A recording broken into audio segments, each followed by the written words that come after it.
I'm Aiden, 28, and I built my tech empire from nothing after my own parents abandoned me financially. They claimed they couldn't spare $600 for my rent during college, yet somehow found $22,000 to bail out my brother's credit card disaster. Their betrayal fueled my success. The look on my dad's face, when he walked into my company's lobby not knowing I owned the place, was worth every night I spent hungry and cold. Before I tell you how I went from nearly homeless to owning multiple companies, let me know where you're watching from in the comments.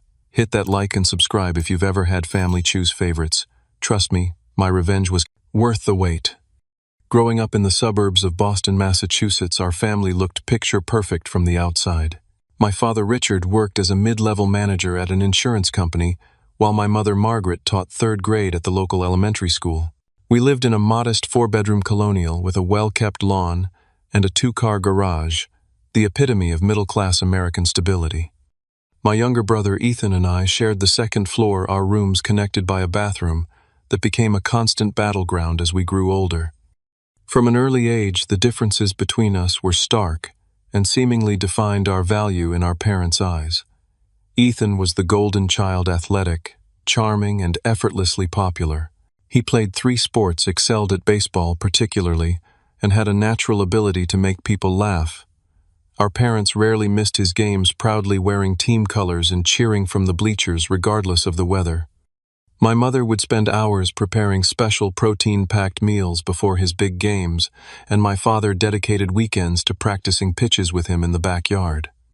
I, on the other hand, was quiet and studious. Computers fascinated me from the moment my elementary school got its first shared PC lab. While Ethan collected trophies that eventually required their own shelf in the living room, I collected knowledge and skills that were less visible, less celebrated.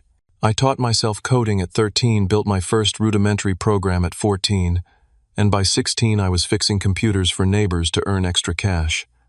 The pattern of favoritism was subtle at first, but grew more obvious over time. Christmas mornings told the story clearest. Ethan would unwrap the latest gaming console, expensive sports equipment, or trendy clothes. My gifts were practical socks, educational books, or computer parts I had specifically requested with detailed model numbers, which they often got wrong. When I opened a refurbished laptop one year while Ethan got a brand new dirt bike, my mother justified it with, "You're practical, Aiden. We knew you'd appreciate something useful more than something flashy." Family gatherings amplified the disparity. Relatives would ask Ethan about his latest game-winning play while I sat quietly. When I tried sharing news about winning a regional programming competition, my Aunt Barbara would smile politely before turning to ask Ethan about college scouts. My father would beam with pride introducing Ethan to his colleagues, while I was often an afterthought, "And this is our older son, Aiden. He's good with computers." Despite the obvious favoritism, I channeled my energy into academics.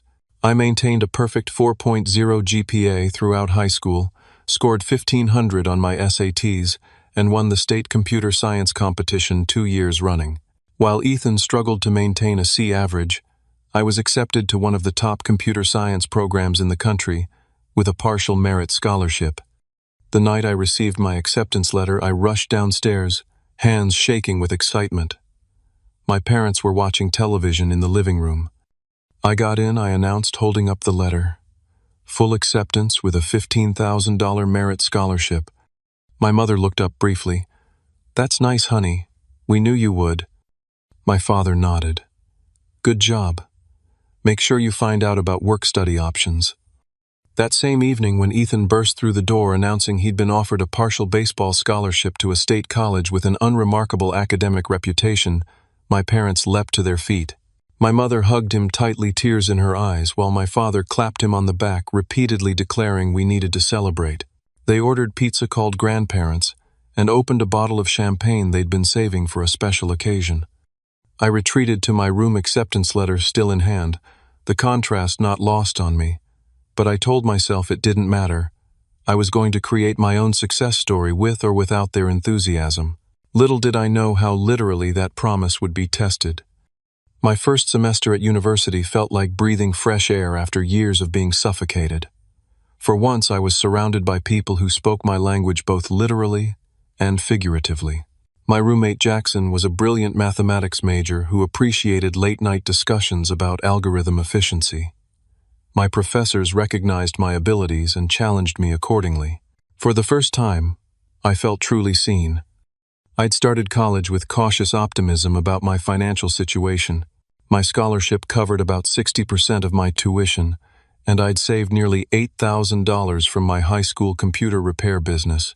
My parents had vaguely promised to help out where they could, though they never committed to specific amounts or expenses.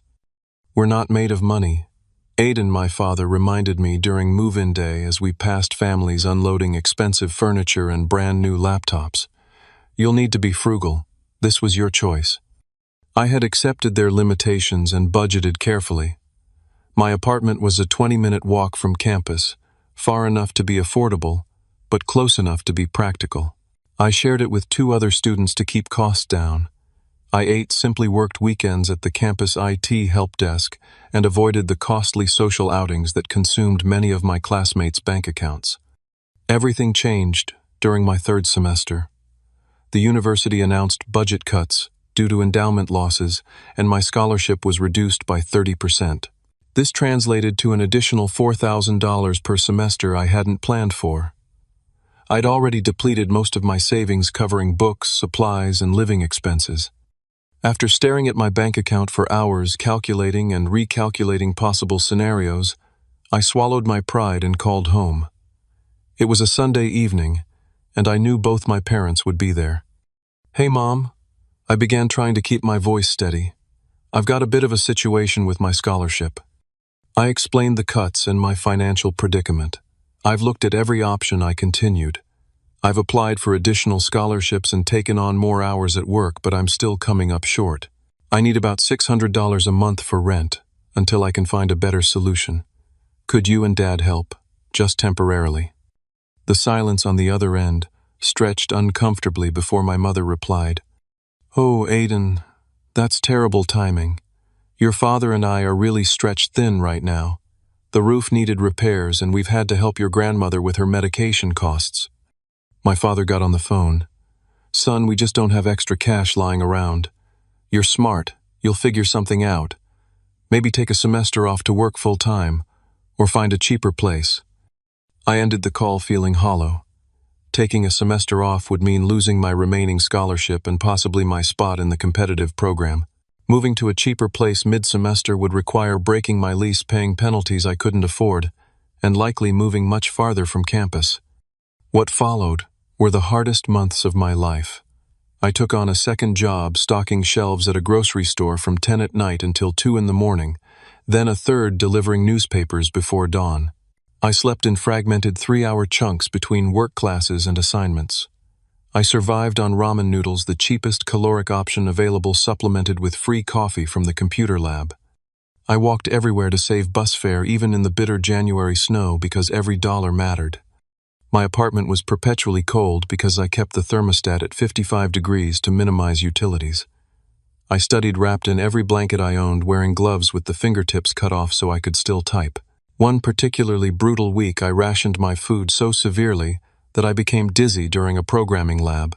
Professor Winters noticed and discreetly brought me a sandwich from the faculty lounge. "You're one of my most promising students, Aiden," she said quietly, "but you look like you're about to collapse. Is everything all right?" I gave her a sanitized version of my situation, too proud to reveal the depth of my struggles. She listened carefully before suggesting I apply for the department's emergency grant program. That grant, $500, allowed me to eat properly for the remainder of the semester. Despite everything, I maintained my GPA and even developed a simple mobile app that earned me a few $100s in monthly revenue. It wasn't much, but it created a small buffer in my bank account for the first time in months. That Thanksgiving, exhausted but proud of my resilience, I drove my ancient Honda Civic back to Boston for the holiday weekend.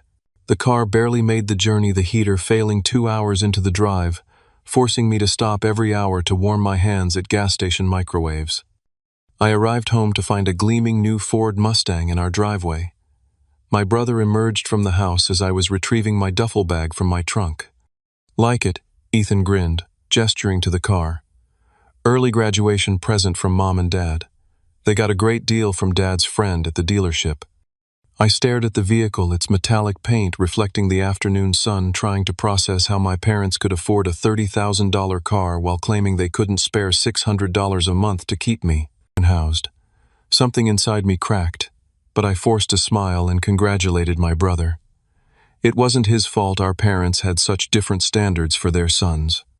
That weekend, I noticed other signs of financial comfort that contradicted my parents' claims of being stretched thin.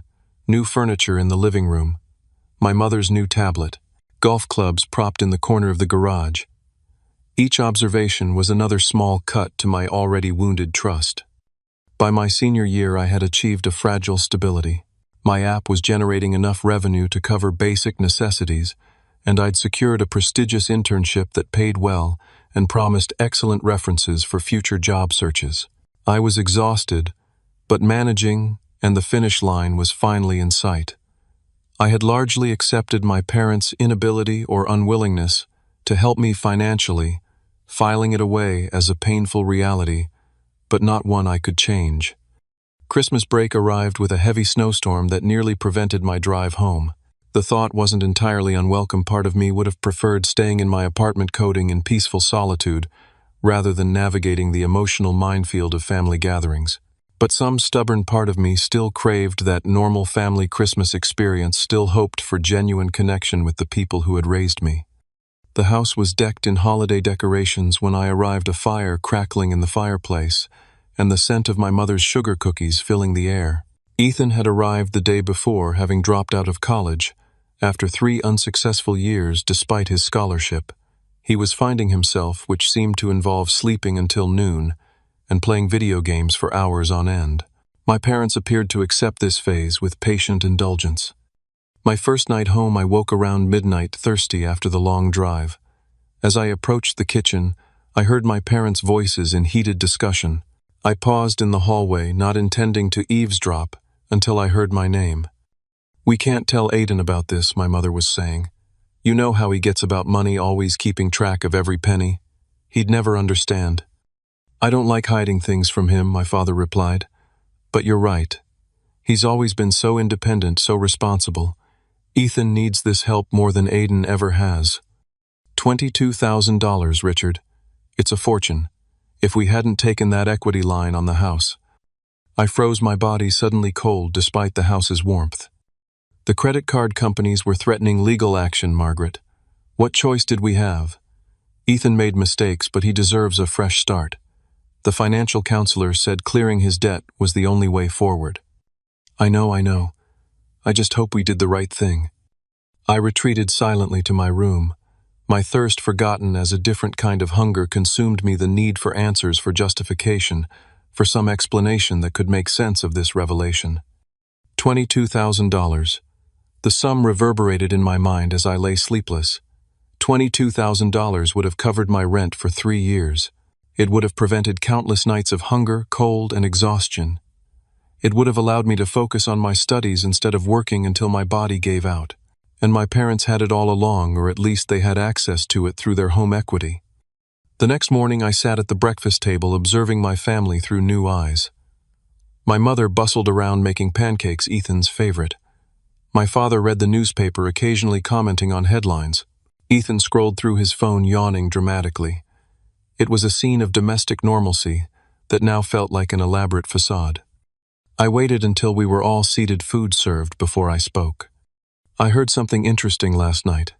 I began, my voice steadier than I felt. "Something about $22,000. The kitchen went silent. My father's newspaper lowered slowly. My mother's fork clattered against her plate. Ethan looked confused, glancing between our parents. "You weren't meant to hear that," my father finally said. "Clearly not. But I did. You paid off Ethan's credit card debt. $22,000 worth."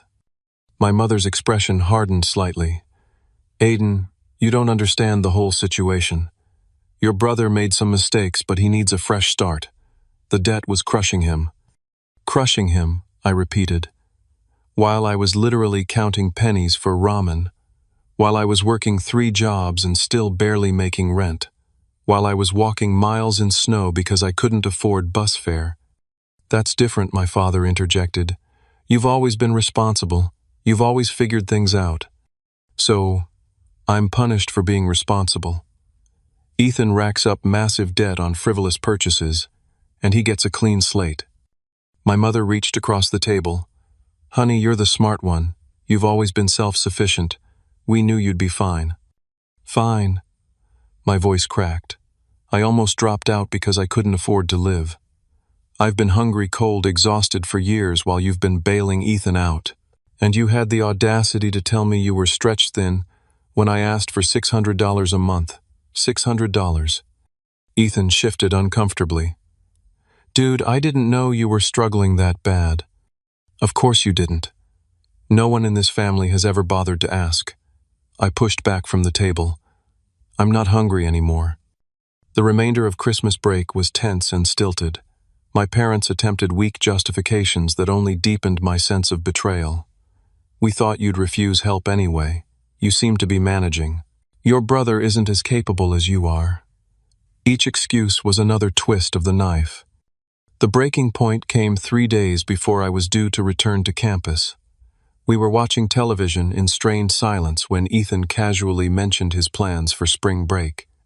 "Mom and Dad are helping me book that Europe trip we talked about," he said, scrolling through his phone. "Paris, Rome, Barcelona. Gonna be epic." I looked at my parents, who had the decency to appear uncomfortable but didn't contradict him. Something final snapped inside me. I stood without a word and went upstairs to pack my things. As I threw clothes into my duffel bag, I made a decision that would alter the course of my life. I would finish my degree relying on no one but myself, and then I would disappear from their lives as completely as they had disappeared from mine when I needed them most. I left before dawn the next morning, leaving only a brief note. "Going back early. Need to prepare for final semester." The drive back to campus was 18 hours of crystallizing resolve, each mile putting distance between me and the family that had failed me so completely. Back on campus with a newfound clarity, I channeled my hurt and anger into strategic planning. My final semester would be crucial, not just academically, but as the foundation for my complete independence. I needed a job that would support me immediately after graduation, one that wouldn't tie me to a specific location or make me easily findable. I focused my job search exclusively on remote positions with tech startups.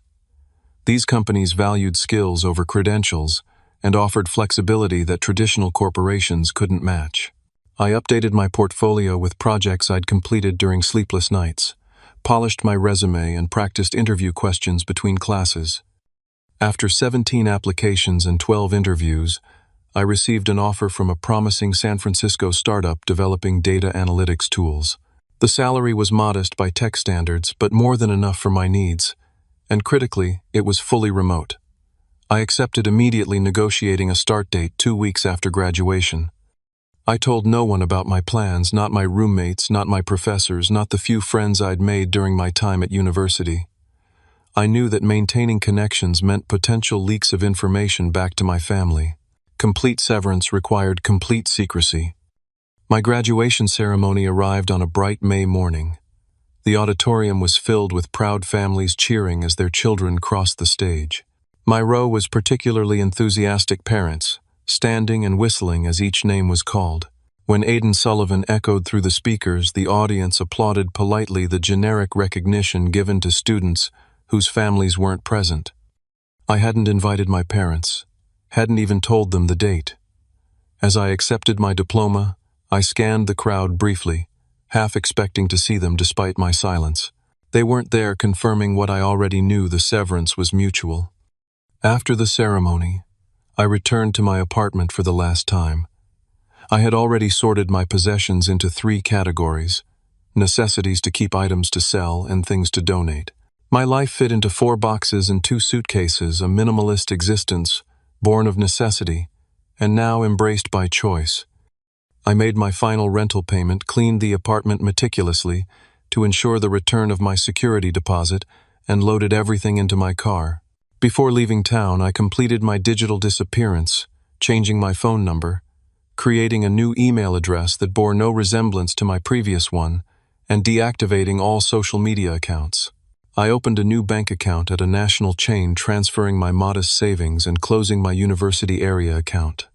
My destination was Pittsburgh, Pennsylvania, a city reinventing itself as a tech hub with a cost of living low enough to stretch my entry-level salary.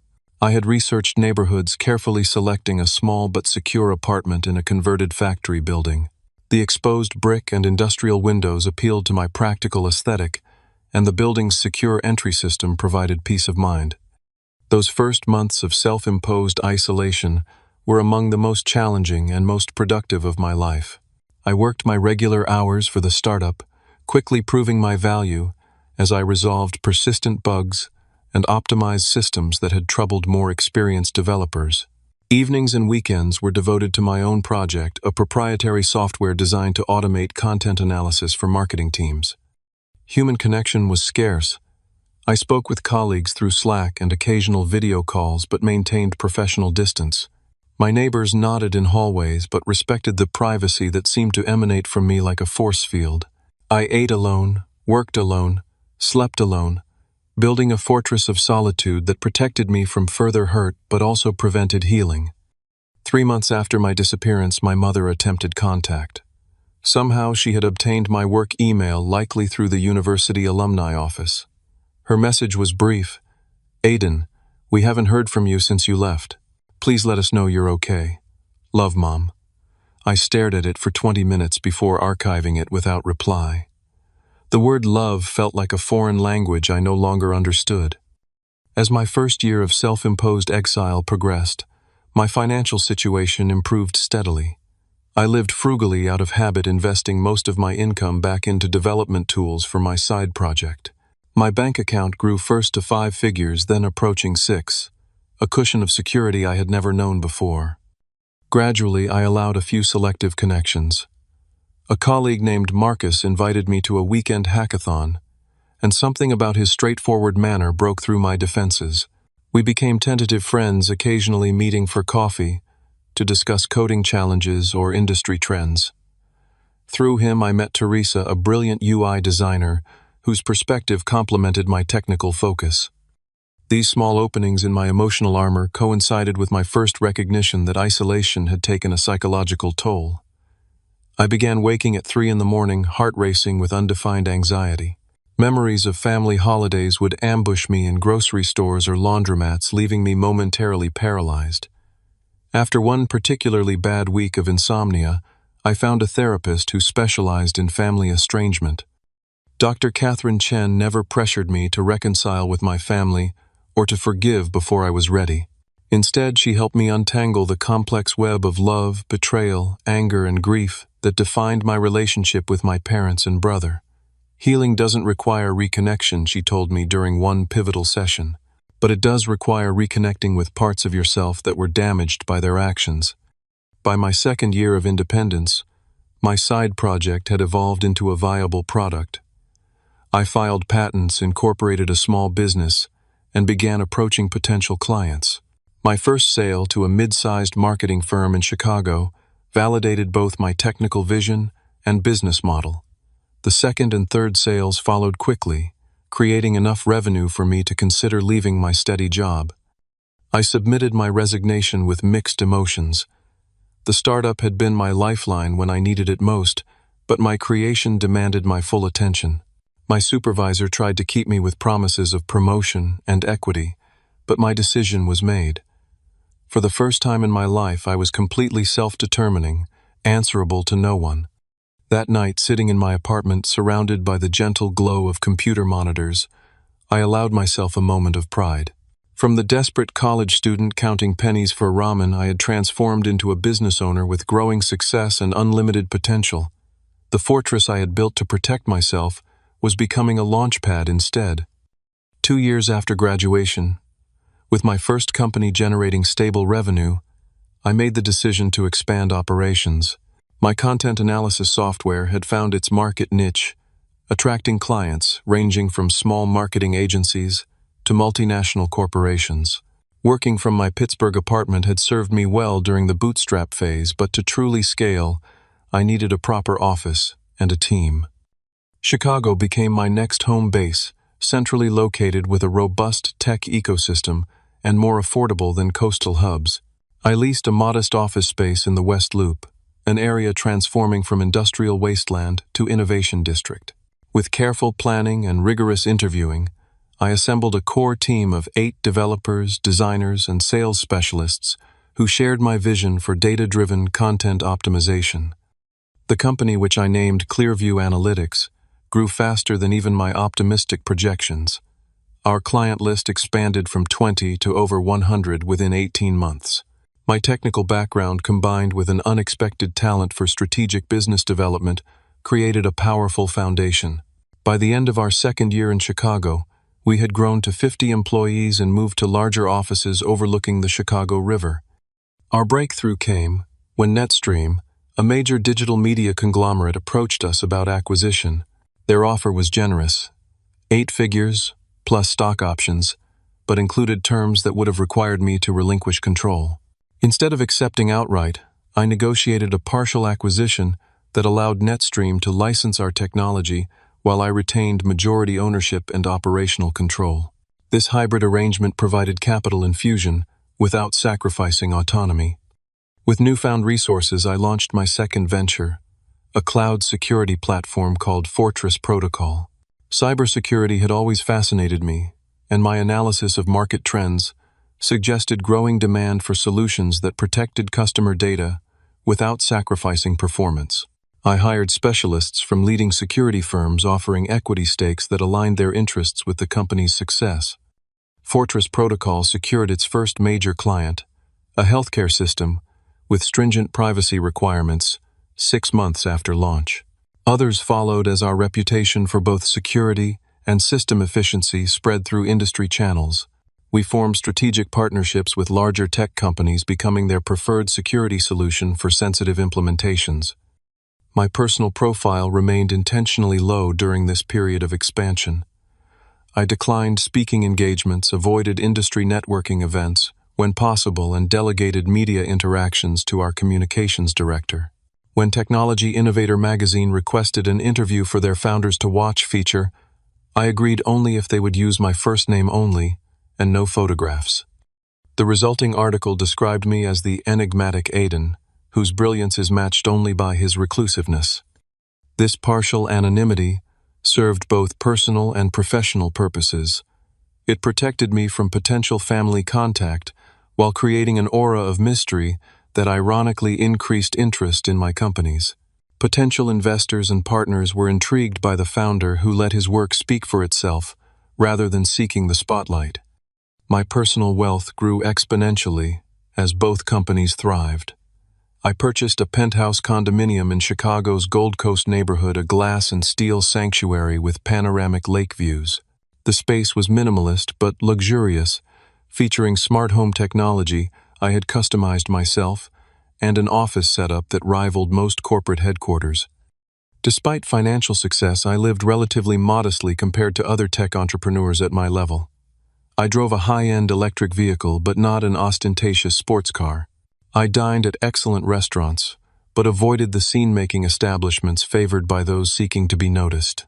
My few indulgences were technological: the latest development tools, custom-built computers, and prototype devices from emerging tech companies.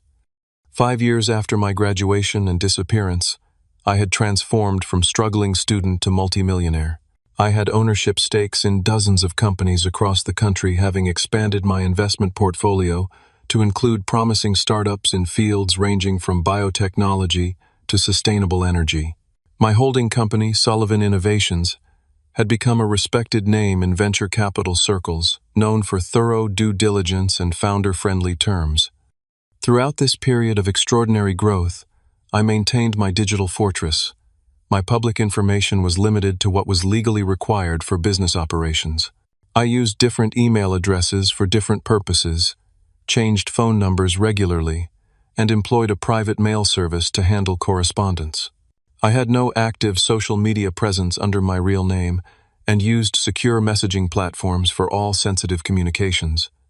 This carefully constructed barrier between my present success and past hurt remained intact until a business opportunity arose that would test its foundations. A mid-sized IT services company based in my hometown of Boston was struggling financially despite solid technical offerings. Their client list included several municipal governments and educational institutions, stable contracts that could provide recurring revenue with proper management. Most investment groups would have restructured the company, aggressively cutting staff and services to improve short-term profitability. I saw a different path, one that honored the company's 30-year legacy while modernizing its operations and expanding its capabilities. I made an offer through Sullivan Innovations, deliberately maintaining the existing company name, Bradford Technology Services, and retaining most staff. The acquisition closed quietly with minimal publicity, beyond required financial disclosures. I installed a trusted lieutenant as on-site manager while monitoring operations remotely. For 8 months, this arrangement worked perfectly, with Bradford's performance improving steadily under new leadership. Then came the quarterly review that would require my personal presence. As I booked my flight to Boston, I felt an unfamiliar tightness in my chest, anxiety about returning to the city where my family still lived, still unaware of the success I had built from their rejection. The Bradford Technology Services building stood on the outskirts of Boston's financial district, a modest 12-story structure with a recently renovated lobby. I arrived early for my scheduled meetings, wanting to observe operations without the formality of an announced visit. Dressed in a tailored navy suit that reflected my position but wouldn't draw undue attention, I entered through the main doors rather than the executive entrance. The reception area was bright and professional, with the company's blue and silver logo prominently displayed behind a curved desk. 2 receptionists managed a steady flow of visitors and calls. I stood back, observing the efficiency of their workflow and the general atmosphere. Employees nodded respectfully to each other as they passed through the security turnstiles, suggesting a collegial culture I was pleased to see had survived the acquisition. As I waited for an appropriate moment to approach the reception desk, the main doors opened again. A gray-haired man in his early 60s entered, his posture slightly stooped but still recognizable. My father. Time seemed to slow as my brain processed this impossible coincidence. He had aged considerably in the 5 years since I'd last seen him. Deep lines framed his mouth and eyes, and his formerly dark hair was now almost completely silver. He wore a suit that had once fit him well, but now hung slightly loose on his frame. I stepped behind a decorative pillar, heart pounding, as I watched him approach the reception desk. A primitive instinct urged me to flee, to preserve the carefully constructed separation between my past and present. But a stronger impulse kept me rooted in place, the need to understand why he was here in this building on this particular morning. "Good morning," he said to the younger receptionist. "I'm hoping you might be able to help me with something." "Of course, sir. How can I assist you today?" Her voice was professionally pleasant. "I'm looking for information about someone who might work here. My son, Aiden Sullivan. I've been trying to locate him for some time." The receptionist's expression remained neutral. "Let me check our directory, sir." "Sullivan, you said?"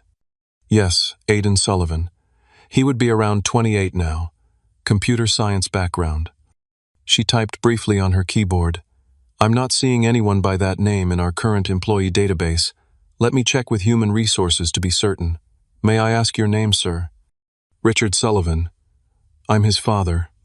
She picked up her phone and dialed an internal extension. "Hi, Melissa. I have a gentleman at reception looking for an employee named Aiden Sullivan. Yes, I checked the main directory. His father. Richard Sullivan. Yes, I'll hold." As the receptionist waited on hold, I made my decision. 5 years of silence had created a barrier that felt impenetrable, but seeing my father, older, smaller, somehow awakened something unexpected. Not forgiveness, not yet, but curiosity. Why now? Why here? I stepped forward, emerging from behind the pillar. "That won't be necessary," I said to the receptionist, who looked up in surprise. "I can handle this."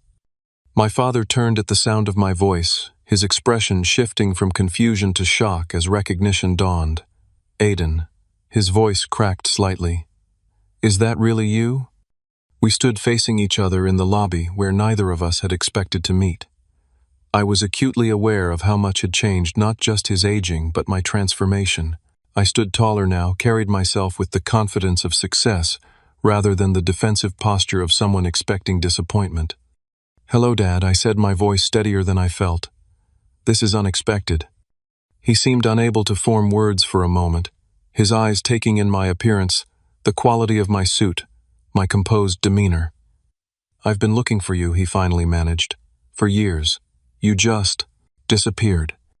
"I did," I acknowledged. "That was intentional." The receptionist was watching our exchange with professional discretion but obvious curiosity. "Would you like to use one of the conference rooms?" "Mr. Sullivan," she asked, clearly addressing me rather than my father. My father's eyes widened slightly at this deference. "Mr. Sullivan." "That would be helpful, Janice. Thank you." I gestured toward a small meeting room off the lobby. "Shall we?" My father followed me wordlessly into the room.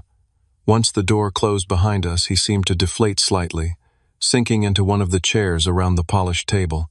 "I found you through that technology magazine," he said without preamble.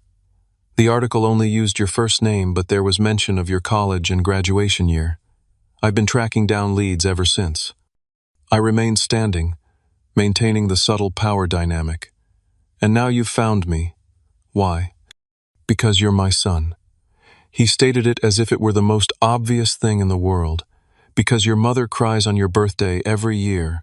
Because Ethan asks about you constantly." I raised an eyebrow at this last claim.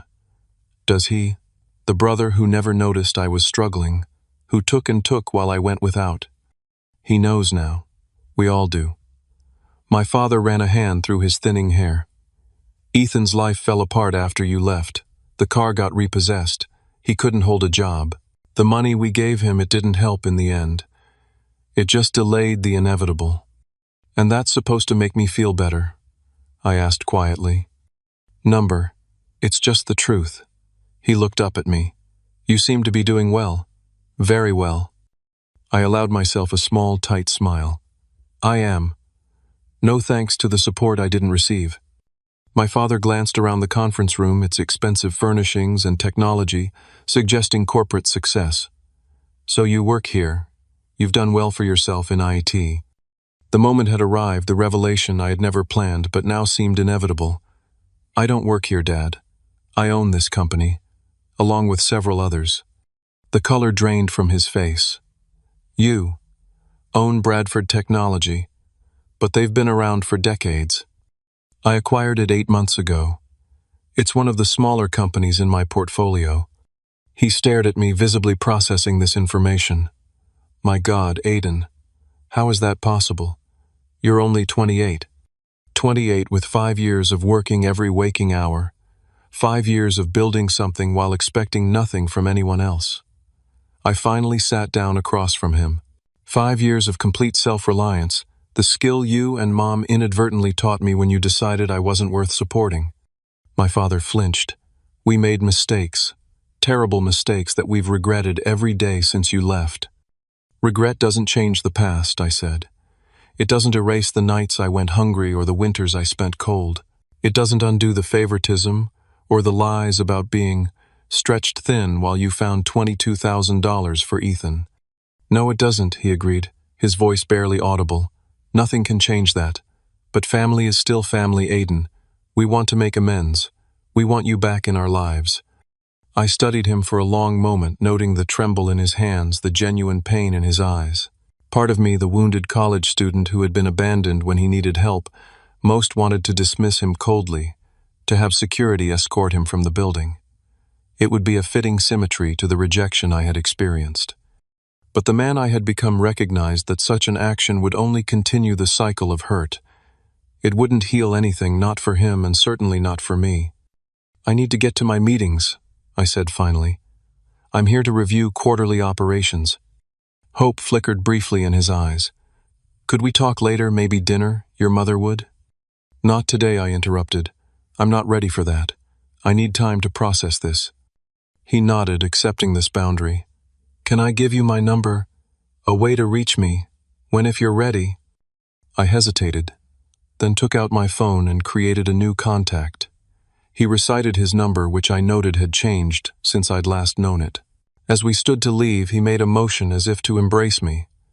then stopped himself, respecting the invisible barrier between us. "You look good, son," he said simply. "Successful, strong." "I am both of those things," I replied. I made sure of it. I called the head of security from the conference room phone and asked him to escort my father out. As they left, I watched through the glass wall as my father walked away, his shoulders slightly more squared than when he had arrived, as if some burden had been fractionally lightened. I remained in the conference room alone, my carefully planned quarterly review forgotten, as I absorbed the seismic shift that had just occurred in my meticulously constructed life. In the weeks following the unexpected encounter with my father, I found myself in an unsettled state I hadn't experienced since my early days of independence. The satisfaction I had initially felt seeing my father's shock at my success, revealing my ownership of the company he had approached as a supplicant, faded quickly, leaving a hollow space I couldn't quite identify. My executive assistant noticed my distraction during meetings. My Chicago team commented on my unusual silence during video conferences. Even Marcus, who had become my closest friend, remarked on my altered demeanor when we met for our regular chess match at my penthouse. "You've been somewhere else for weeks," he observed, capturing my bishop with a precise move I should have anticipated. "Whatever it is, it's affecting your game, and knowing you probably your sleep too." I shared the bare outlines of the encounter, expecting the validation of my righteous distance that most friends offer in such situations. Instead, Marcus surprised me with his response. 5 years is a long time to carry anger, Aiden. Not saying it isn't justified at Island, but at some point you have to ask yourself who that anger is serving now. His words echoed in my mind during the 3 a.m. wakefulness that had indeed returned to my nights. Who was my continued estrangement serving the empire I had built initially, fueled by the need to prove my worth, had become self-sustaining. My success was undeniable, visible in concrete forms from corporate balance sheets to my penthouse view. The point had been made whether my family acknowledged it or not. During my next session with Dr. Franklin, who had replaced Dr. Chen when I moved to Chicago, I explored these conflicted feelings. "It sounds like you expected the confrontation to be more satisfying than it was," she observed. "Why do you think that is?" "Because nothing changed," I replied after consideration. "He's still the father who chose my brother over me. I'm still the son who had to fend for himself. All my success doesn't alter that fundamental betrayal." "True," she agreed. "But perhaps what needs to change isn't the past, but how you carry it forward." 2 days later, a letter arrived at my private mail service, handwritten on heavy stationery, my name and the address of my holding company carefully printed on the envelope. My father had found a way to reach me again. I almost discarded it unopened, but found myself breaking the seal, instead extracting 3 densely written pages. "Dear Aiden Asterisk. I've started this letter a dozen times since seeing you at Bradford Technologies. Each attempt felt inadequate to address the magnitude of our failures as your parents and the depth of hurt we caused. Asterisk. Let me begin with the clearest truth. We were wrong. Fundamentally, inexcusably wrong in how we treated you compared to your brother. There is no justification that makes it acceptable, no explanation that undoes the harm. Asterisk. We told ourselves stories that seemed to make sense at the time, that you were self-sufficient, that you didn't need our help the way Ethan did, that your intelligence would ensure your success regardless of obstacles. These were comfortable fictions that allowed us to direct our resources toward your brother without confronting our own favoritism. Asterisk. When you asked for help with rent, we had the means to assist you. We chose not to. When we paid off Ethan's debt, we had the opportunity to reflect on our disparate treatment of our sons. We chose not to. These were active choices that reflected deeply flawed priorities, not the financial limitations we claimed. Asterisk. Seeing you at Bradford successful beyond anything we could have imagined, I felt immense pride alongside crushing shame. Pride in what you've accomplished through your own brilliance and determination. Shame in knowing we contributed nothing to that success, except perhaps the adversity that fueled your drive. Asterisk. Your mother and I have spent 5 years reflecting on our failures. Ethan, too, has come to recognize the inequity of his privileged position in our family. His subsequent struggles, which I mentioned during our meeting, are not shared to engender sympathy, but to illustrate that our approach failed both our sons in different ways. Asterisk. We don't expect forgiveness. We haven't earned it. But we hope for the possibility of building something new, not a restoration of what was, which was fundamentally flawed, but perhaps a more honest relationship based on who we all are now. Asterisk. If you're willing, we would welcome any form of contact you might consider. A call, an email, another meeting on your terms and timeline. Asterisk. With deepest regret and enduring love, asterisk, Dad. I read the letter 3 times, searching for the defensive justifications or subtle manipulations I expected. Finding none, I was left with the uncomfortable recognition of its apparent sincerity. My curiosity about my family's current circumstances led me to do something I had avoided for 5 years. I researched them. Through public records and social media, I pieced together the outline of their lives since my departure. My parents still lived in the same house, though property records showed they had refinanced twice, suggesting financial strain. My father had retired earlier than planned from his insurance company position. My mother continued teaching but had reduced to part-time hours. Ethan's digital footprint showed a series of short-term jobs, a brief marriage that ended in divorce, and a recent return to community college. Their apparent financial struggles triggered a complex emotion I hadn't anticipated: concern. Despite everything, some primal connection remained, some vestigial sense of family that 5 years of determined independence hadn't completely severed. After 2 weeks of deliberation, I sent a brief email to the address my father had included in his letter, suggesting coffee at a neutral location, a cafe near the Boston Public Garden.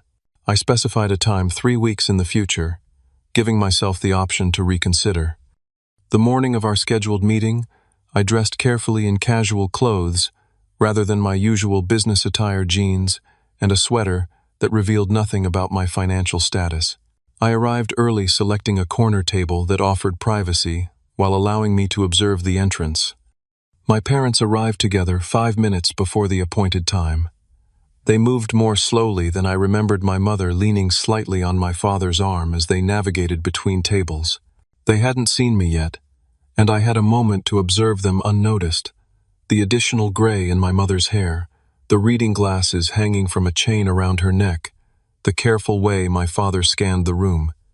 When our eyes met, my mother's hand flew to her mouth, tears immediately welling. My father gently guided her forward, his own expression a mixture of hope and trepidation. The conversation that followed was unlike any we had ever had, raw, honest, painful, but ultimately productive. They acknowledged the favoritism that had defined our family dynamic, offered no excuses for their failures, and expressed genuine remorse that seemed to go beyond guilt to true understanding of the harm caused.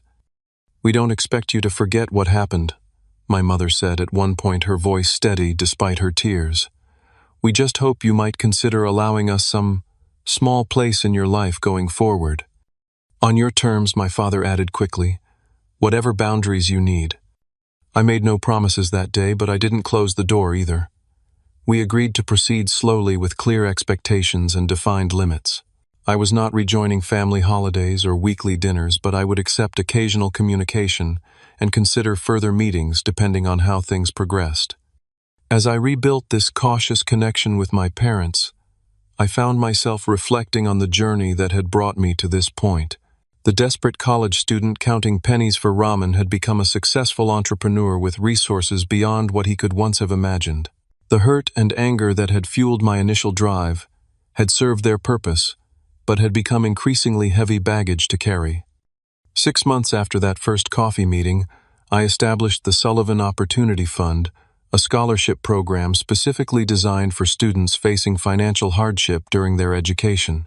The application process was simple, focusing on need rather than academic achievements, and the support covered not just tuition but living expenses, ensuring recipients could focus on their studies without the crushing stress I had experienced. I found unexpected fulfillment in reading the applications and personal stories of students who reminded me of my younger self. Each quarter, I personally notified the selected recipients, remembering the relief I had felt when Professor Winters had secured that emergency grant for me years earlier. My relationship with my family continued to evolve cautiously. We established a monthly video call, structured and time-limited at first, gradually becoming more natural. I met with Ethan separately, finding him humbled by his experiences and genuinely regretful of his role in our family's dysfunction. I was oblivious, he admitted during our first meeting. I took everything for granted while you struggled. I'm sorry, man. Truly sorry. The following Christmas, 6 years after I had walked away from my family, I accepted an invitation to dinner at my parents' home. It was neither the strained performance of my childhood nor a magical restoration of what had never truly existed. Instead, it was something new, tentative, imperfect, but honest. Throughout this gradual reconnection, I maintained the boundaries that protected my well-being. I shared selective information about my business success, but kept many details private. I limited the frequency and duration of contact. I continued my therapy sessions, processing each interaction and ensuring I wasn't slipping back into old, unhealthy patterns of seeking approval or acceptance. Most importantly, I recognized that while family connections might enhance my life, they no longer defined it. I had built a chosen family of loyal friends, trusted colleagues, and mentors who valued me for exactly who I was. My sense of worth no longer depended on external validation, parental or otherwise. The empire I had built continued to thrive and expand, but my perspective on its purpose evolved. What had begun as a vehicle for proving my value became a platform for creating positive impact. I implemented generous employee benefits, prioritized ethical business practices, and directed significant resources toward educational initiatives and technology access programs for underserved communities.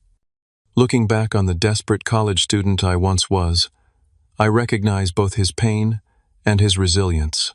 The journey from that point to my current success taught me lessons no university course could provide about self-reliance, about the difference between forgiveness and forgetting, about the power of redirecting pain toward purposeful action rather than destruction.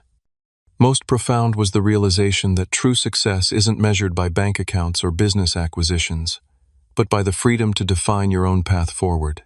For me, that meant creating a life of purpose, surrounding myself with genuine connections, and eventually finding the strength to engage with my past without being controlled by it. If you're watching this and struggling with family wounds of your own, know that your path to healing is uniquely yours. Some relationships can be carefully rebuilt with proper boundaries. Others are better left behind. The most important relationship to repair is the one with yourself. Have you experienced family favoritism or had to create success entirely on your own? Share your story in the comments below. Subscribe if this resonated with you, and hit that like button if you've found your own way to turn pain into power. Thank you for listening to my journey from betrayal to success, to something I never expected to find peace.